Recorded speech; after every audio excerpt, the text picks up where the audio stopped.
दोस्तों, हमने पिछली वीडियो में बात की थी कि एलन मस्क की बातों से विशेषज्ञ सहमत नहीं थे कि मार्स पे इंसानों को बसाया जा सकता है, लेकिन एलन मस्क भी कहाँ मानने वाले थे।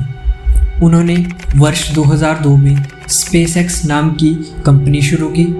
इस कंपनी का उद्देश्य स्पेस ट्रैवल को सस्ता तथा एफिशिएंट बनाना था और वे मनुष्यों को मल्टी प्लैनेटरी बनाना चाहते थे।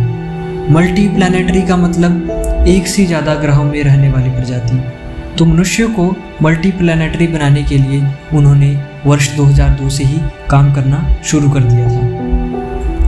एलन मस्क का मानना था कि मनुष्य धरती पर कभी भी ख़त्म हो सकते हैं।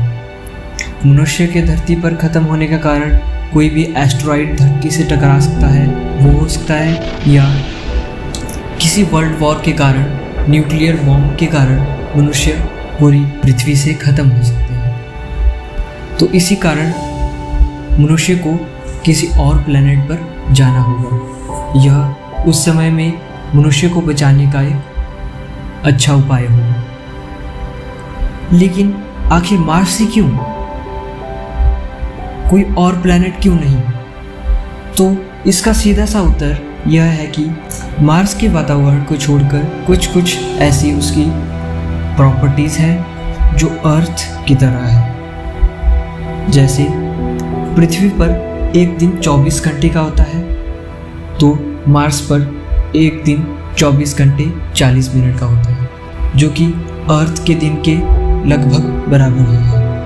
तथा अन्य ग्रह या तो सूर्य के बहुत नज़दीक है या तो वो गैसियस प्लैनेट है, तो इस कारण उन पे जीवन संभव नहीं है।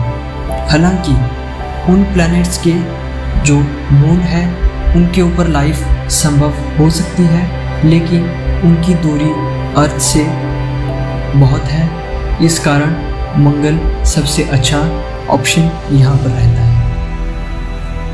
दोस्तों, अगर हम मार्स के वातावरण की बात करें, उसमें 95% कार्बन डाइऑक्साइड है, 2.6% नाइट्रोजन है, 1.9% आर्गन है, तथा जो ऑक्सीजन मनुष्य के लिए सबसे ज़्यादा जरूरी है वो सिर्फ 0.16% है।